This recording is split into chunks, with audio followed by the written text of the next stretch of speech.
குறைந்த விலை நிறைந்த தரம் தங்கள் தேவைகள் அனைத்தும் ஒரே இடத்தில் ஜெயச்சந்திரன். சன்லேண்ட்ல சமைச்சா சக்தி தானா வரும். மாணவர்களின் சாதனைகளை போற்றும் SNS இன்ஸ்டிடியூஷன்ஸ் கோவை.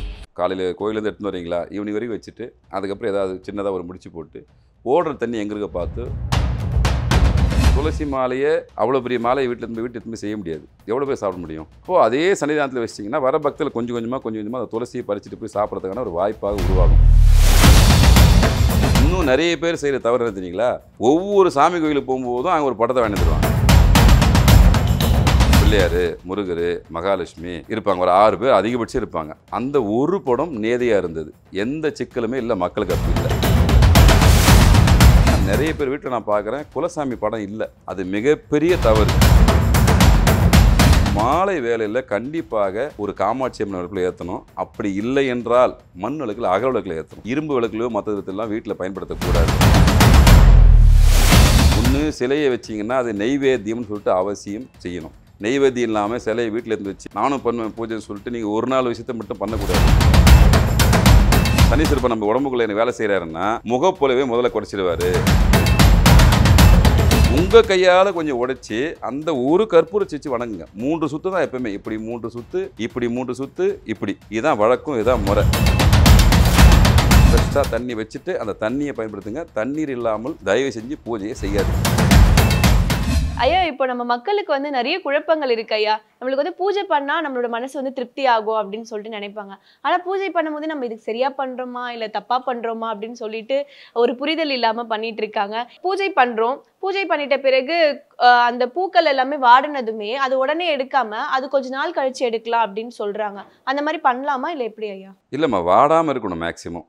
நீங்கள் நிறைய மக்கள் என்ன பண்ணுவாங்கன்னா, யதார்த்தமாக சொல்ல போனால் கோயிலில் நிறைய போகும்போது நிறைய பூக்களை கொடுப்பாங்கன்னு வச்சுங்களேன், அதெல்லாம் வீட்டில் எடுத்து வச்சுப்பாங்க. தப்பு கிடையாது, உண்மையிலே அது நல்ல சக்தி வாய்ந்த விஷயந்தான். ஆனால் அதை விரைவாக டிஸ்போஸ் பண்ணிடணும். அது காஞ்சி ஒரு மாதிரி ஆக வரைக்கும் வீட்டில் விடக்கூடாது. அது நல்லதும் கிடையாது வீட்டுக்கு. மேக்ஸிமம் இந்த மாதிரி பொருட்களை இந்த மாதிரி ஓடுற தண்ணியில் எடுத்து போட்டுடணும். காலையில் கோயிலேருந்து எடுத்துன்னு வரீங்களா, ஈவினிங் வரைக்கும் வச்சுட்டு அதுக்கப்புறம் ஏதாவது சின்னதாக ஒரு முடிச்சு போட்டு ஓடுற தண்ணி எங்கே இருக்க பார்த்து எடுத்துன்னு போய் விட்டுடணும். அது வாடுற அளவுக்கு வீட்டில் செய்யக்கூடாது.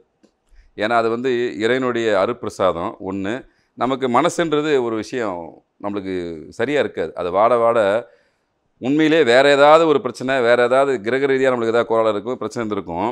ஆனாலும் நமது மனசு அப்போ என்ன பண்ணணும்னா, இது மூலியமாக தான் நடந்திருக்கிறதுக்கு வாய்ப்பு இருக்கும் அப்படின்னு உள் மனசு சொல்லும். தேவையில்லாத விஷயத்தை உள் மனசு எப்பவுமே திணிக்கும். ஆனால் அது உண்மை கிடையாது. இதுக்கும் அதுக்கும் காரணம் இல்லை. இருந்தாலும் மேக்சிமம் இது போன்ற விஷயங்களை அவாய்ட் பண்ணுறது நல்லது. நீங்கள் வாங்கினவங்க சின்னதாக ஒரு பூ வாங்கிடுவாங்க, தப்பு கிடையாது. நிறைய பேர் பண்ணுறாங்க மாலையாக வளர்ந்துருவாங்க. பட் அவங்களுக்கு என்னென்னா அந்த சமயத்தில் நமக்கு இறைவன் கொடுத்த பிரசாதம் நம்மளை நல்ல மரியாதை பண்ணிட்டாங்கன்னு சந்தோஷமாக வாங்குற ஒரு விஷயமா இருந்தாலும் கூட அதுக்கு வீட்டுக்கு வந்தோடனே மேக்ஸிமம் அன்றைக்கி ஈவினிங்காக டிஸ்போஸ் பண்ணிடணும். மேக்ஸிமம் வாடாத நிலையில் இருக்கும்போதே அது ஓடுற தண்ணியில் விட்டுடணும். நீங்கள் அது வாடி போன முன்னாடி எடுத்து போடுறதுனா அது பிரயோஜனம் கிடையாது. அந்த மாதிரி தவிர தயவுசெய்து செய்யாதீங்க. மக்கள் கொஞ்சமாக வாங்கினாங்க. புஷ்பங்கள் எது வாங்கினாலும், எந்த கோயிலில் வாங்கினாலும் கொஞ்சமாக வாங்குங்க. அப்படி நீங்கள் வாங்கிட்டீங்க, உங்களுக்கு உண்மையிலேயே கொடுத்துட்டாங்கன்னாலும் நீங்கள் இதை அதே சன்னிதானத்தோடு அதை வச்சுட்டு வந்துடலாம். நிறைய பேர் அப்படி செய்வாங்க. ஏன்னா அவ்வளோ பெருசு வீட்டுக்கு எடுத்துன்னு போக முடியாது, இங்கே வர பக்தர்களுக்கு பயன்படுத்திட்டுன்னு சொல்லிட்டு வச்சுட்டு வருவாங்க. இப்போ துளசி மாலையாக கொடுப்பாங்கன்னு வச்சுக்கோங்களேன். துளசி மாலையை அவ்வளோ பெரிய மாலையை வீட்டில் எடுத்துன்னு செய்ய முடியாது, எவ்வளோ பேர் சாப்பிட முடியும்? அப்போது அதே சன்னிதானத்தில் வச்சிட்டிங்கன்னா வர பக்தர்கள் கொஞ்சம் கொஞ்சமாக அந்த துளசியை பறிச்சுட்டு போய் சாப்பிட்றதுக்கான ஒரு வாய்ப்பாக உருவாகும். பொதுவாகவே நீங்கள் கோயிலுக்கு போனீங்கன்னா அதிகமான பொருட்களை அங்கேருந்து வாங்காதீங்க. இன்னும் நிறைய பேர் செய்கிற தவறு என்ன தெரியுங்களா, ஒவ்வொரு சாமி கோயிலுக்கு போகும்போதும் அங்கே ஒரு படத்தை வாங்கி வந்துடுவாங்க. எந்த கோயிலுக்கு போனாலும் ஒரு படத்தை வாங்கி வீட்டில் வச்சு வேண்டியது. அந்த மாதிரி செய்யாதீங்க. ஒரு 3 படம், 2 படம், 1 படம். அந்த காலத்தில் பிரேம் போட்டது ஒரு 6 பேர் சாமி இருப்பாங்க. பிள்ளையார், முருகர், மகாலட்சுமி இப்படியே ஒரு சீரியலாக இருப்பாங்க. ஒரு 6 பேர் அதிகபட்சம் இருப்பாங்க. அந்த ஒரு படம் நேதையாக இருந்தது, எந்த சிக்கலுமே இல்லை, மக்களுக்கு அப்போ இல்லை. நீங்கள் ஒவ்வொரு ஊருக்கு போகிறீங்க, ஒரு சாமி இருந்து வீட்டில் வச்சிடுறீங்க. அதுவே பெரிய பூஜைன்றது. அது ஆக்சுவலாக இப்போது கோயிலில் போனால் அதுக்கு பேர் கருவறை. அப்போ எப்படி இருக்கணும்? அந்த மாதிரி அமைதியாக சர்வ லட்சியமாக இருக்கணும் அந்த இடம். நீங்கள் அங்கே போட்டு நிறைய பொருட்களை சுமத்தி ஏதோ பிரம்மாண்டத்தை காமிக்கணுன்னா, பிரம்மாண்டத்தை கடவுள் எப்பவுமே விரும்ப மாட்டார். ஆத்மார்த்தமாக நீங்கள் விசிவிட பிரார்த்தனை தான் விரும்புவார். ஆனால் 1 படம் 2 படம், குறிப்பாக இன்னும் சொல்ல போனால் நிறைய பேர் வீட்டில் நான் பார்க்குறேன் குலசாமி படம் இல்லை. அது மிகப்பெரிய தவறு. தயவு செஞ்சு குலசாமி தெரிஞ்சவங்க, அது குலசாமி ஒரு குச்சியாக இருந்தாலும் பரவாயில்ல, மரமாக இருந்தாலும் பரவாயில்ல, செங்கலாக இருந்தாலும் பரவாயில்ல, அகோரமாக இருந்தாலும் பரவாயில்ல, எந்த மாதிரி ரூபமாக இருந்தாலும் பரவாயில்ல, அது உங்கள் குலசாமி. அந்த படத்தை அவசியம் வைக்கணும். ஏன் இப்போ திரும்ப திரும்ப இதை சொல்கிறேன்னா, ஒரு பீரியடில் அந்த மாதிரி வாய்ப்புகள் நம்மளுக்கு இல்லாமல் இருந்தது. நம்ம போய் நெடுதூரத்தை போய் குலசாமியை பார்த்து வருவோம், வணங்கிட்டு வருவோம், வருஷத்துக்கு ஒரு முறை போவோம். இதோட தான் கம்யூனிகேஷன் இருந்து. இப்போ டெக்னாலஜி வளர்ந்துடுச்சு, அதுக்கான நிறைய விஷயங்கள் நம்ம கையில் கொட்டி கிடக்குது. அப்போது குலசாமியை டெய்லியுமே பார்க்குற வாய்ப்பு உங்களுக்கு கடவுள் கொடுத்துருக்கான். அதனால் அவசியம் எந்த சாமி படம் உங்கள் பூஜை ரூமில் இருக்கோ இல்லையோ, உங்களுடைய குலசாமி படம் அது அகோரமாக இருந்தாலும், அது அசைவ சாமியாக இருந்தாலும் சைவ சாமியாக இருந்தாலும், உங்கள் பூஜை ரூமில் கண்டிப்பாக குலசாமியுடைய படம் வச்சே இருக்கணும். வச்சா தான் உங்கள் குடும்ப சுபிட்சமாக இருக்கும். நீங்கள் தேடி கண்டுபிடிச்சி எடுத்துன்னு வந்து வைங்க. உங்கள் வாழ்க்கையில் மாற்றம் நடக்குன்னா தயவு செஞ்சு கேளுங்க. இப்போ வந்து நம்ம சாமிக்கெல்லாம் பொட்டு வைப்போம் இல்லையா, மஞ்சள் குங்குமம் வைப்போம். ஆனால் அந்த மஞ்சள் குங்குமம் வந்து பூர்ணம் பூக்கிற வரைக்குமே சில பேர் அப்படியே வச்சிருப்பாங்க.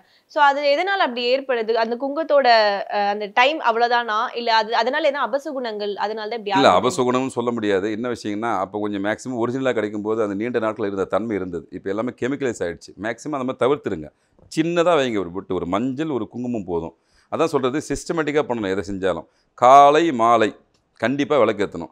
சப்போஸ் காலையில் உங்களால் ஏற்ற முடியாத சூழ்நிலை வந்தாலும் மாலை வேலையில் கண்டிப்பாக ஒரு காமாட்சி அம்மன் விளக்கில் ஏற்றணும். அப்படி இல்லை என்றால் மண் விளக்கில் அகல் விளக்கில் ஏற்றணும். இரும்பு விளக்குலையோ மற்ற விதத்திலாம் வீட்டில் பயன்படுத்தக்கூடாது. அகல் விளக்கு என்றைக்குமே சுபிட்சமானது. ஒரே ஒரு அகல் விளக்கு ஈவினிங் டைமில் வீட்டில் விளக்கேற்றி வைக்கணும். அதை ஒரு பூவார புஷ்பத்தால் கொண்டு அணைச்சி வச்சிடணும். ஒரு டைமுக்கு மேலே போச்சுன்னா இந்த மாதிரி தான் செய்யணும்.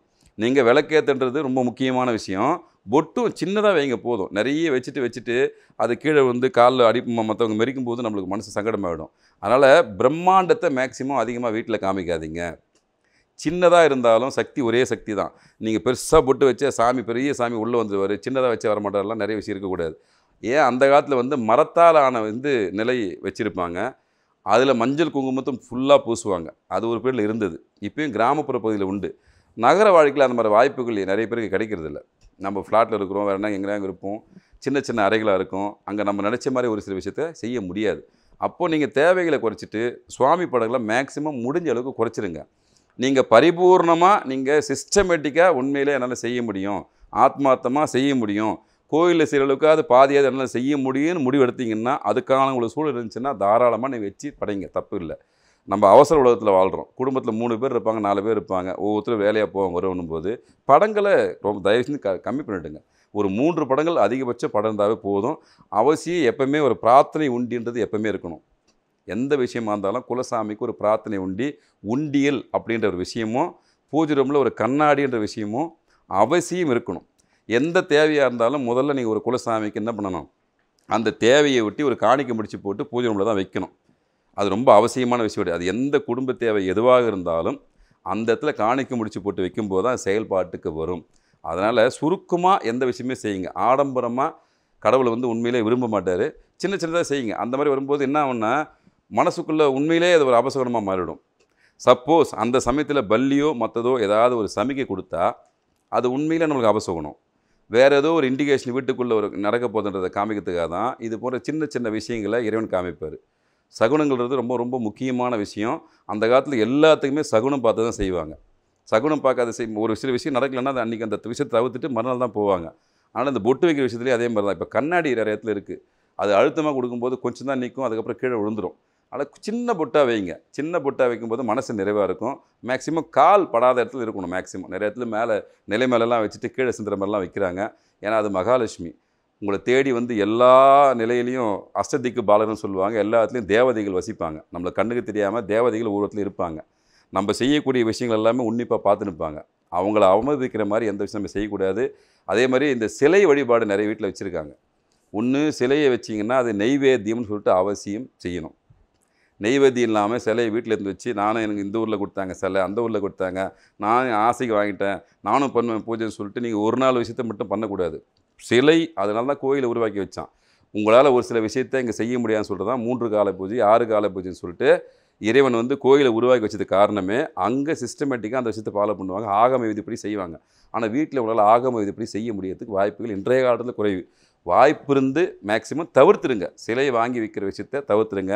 சாலகிராமம் இருக்கலாம், மற்ற விஷயங்கள் இருக்கலாம், அதெல்லாம் சின்ன சின்ன விஷயங்கள் இருக்கலாம், தவறு கிடையாது. சிலை வழிபாடுன்னா அது நெய்வேத்தியம் உங்களால் ரெகுலராக படைக்க முடியும் அப்படின்ற பட்சத்தில் சிலை வழிபாடை மேற்கொள்ளுங்க.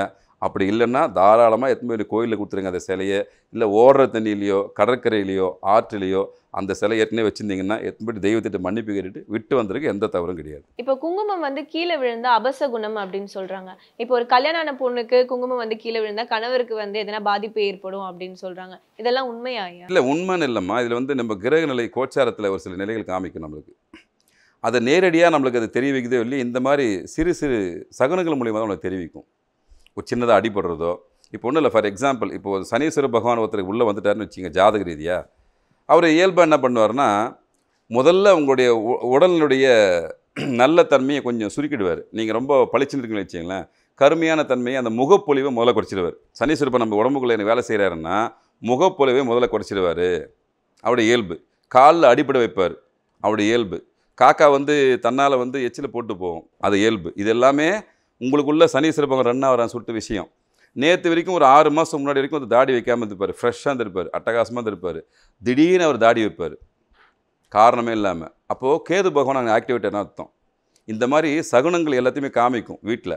அப்போது உங்கள் ஜாதகத்தோடு அது லிங்க் ஆகும். உங்கள் ஜாதக ரீதியாக கிரக நிலை சரியில்லைன்னும் போது உங்களுக்கான சமிக்கையை இது போன்ற சின்ன சின்ன விஷயமாக தான் காமிக்கும். சப்போஸ் ஒரு வளையல் உடையிறதோ, ஒரு கண்ணாடி உடையிறதோ, இந்த மாதிரி பொட்டு கீழே சிந்துறதோ, உப்பு கீழே கொட்டுறதோ, இந்த மாதிரி விஷயங்களை காமிக்கும்போது அவசியம் நீங்கள் அப்போ போய் நிவர்த்தி என்ன பண்ணணும்னா, அந்த மாதிரி சமயத்தில் ஒன்று ஏற்பட்டுச்சுன்னா மனசை போட்டு குழப்பிக்காமல் பக்கத்தில் ஒன்று சிவன் கோயில் அல்லது காளி கோயில், இந்த 2 கோயிலில் போயிட்டு ஒரு அகவலுக்கு போட்டு வாங்க. இந்த மாதிரி சம்பவங்கள் வீட்டில் நடந்துச்சு, உப்பு கீழே கொட்டிடுச்சு, நம்மளுக்கு மனசு சரியில்லை, குங்கம் கொட்டிடுச்சு, வளையல் உடஞ்சிடுச்சு அப்படின்னும் போது எதை பற்றி தயவு செஞ்சு கவலைப்படாதீங்க.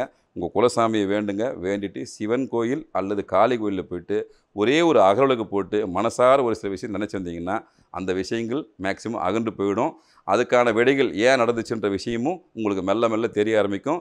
முதல்ல அந்த கடுமையான தன்மை குறையும். அதனால் ஃபஸ்ட் எய்டு உடனே சிவன் கோயில் அல்லது காளி கோயிலில் போயிட்டு ஒரு அகல்களுக்கு போட்டிங்கன்னா அந்த கெடு பழங்கள் வரதை தடுத்து நிறுத்தப்படும். இப்போ வந்து நிறைய பேர் சாமிக்கு ஆர்த்தி காட்டும் போது அந்த ஆர்த்தி காட்டும் முறையே தெரியாம இடது பக்கம் சுத்துவாங்க, வலது பக்கம் சுத்துவாங்க.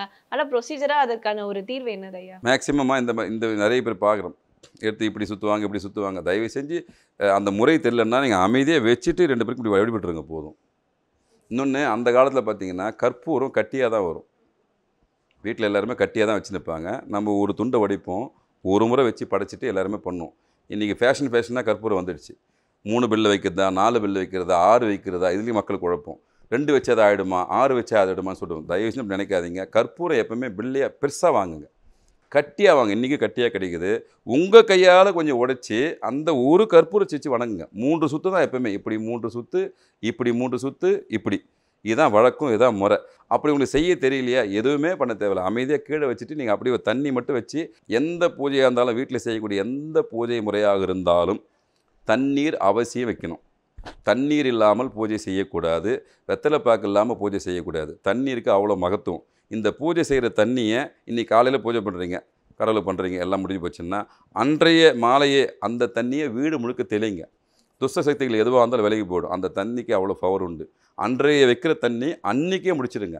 அது ஒரு 2 நாள் 3 நாள் 4 நாள் அப்படின்னு வச்சுன்னு அவசியம் இல்லை. காலையில் பூஜை பண்ணுறீங்களா, அந்த தண்ணி அன்றைக்கி நைட்டே ஒன்று உங்களுக்கு மாடி வீடாக இருந்துச்சுன்னா மாடி முழுக்க தெளிங்க. இல்லை நீங்கள் ஃப்ளாட்டில் இருக்கிறீங்க, சின்ன அறையில் இருக்கிறீங்கன்னா உங்கள் வீடு முழுக்க அந்த தண்ணியை யூஸ் பண்ணிங்க, முடிச்சிடுங்க. அன்றைக்கி முடிச்சிடுங்க. திரும்பவும் மறுநாள் காலையில் ஃப்ரெஷ்ஷாக தண்ணி வச்சுட்டு அந்த தண்ணியை பயன்படுத்துங்க. தண்ணீர் இல்லாமல் தயவு செஞ்சு பூஜையை செய்யாதீங்க. குறைந்த விலை நிறைந்த தரம், தங்கள் தேவைகள் அனைத்தும் ஒரே இடத்தில். ஜெயச்சந்திரன். சன்லேண்ட்ல சமைச்சா சக்தி தானா வரும். மாணவர்களின் சாதனைகளை போற்றும் SNS இன்ஸ்டிடியூஷன்ஸ் கோவை.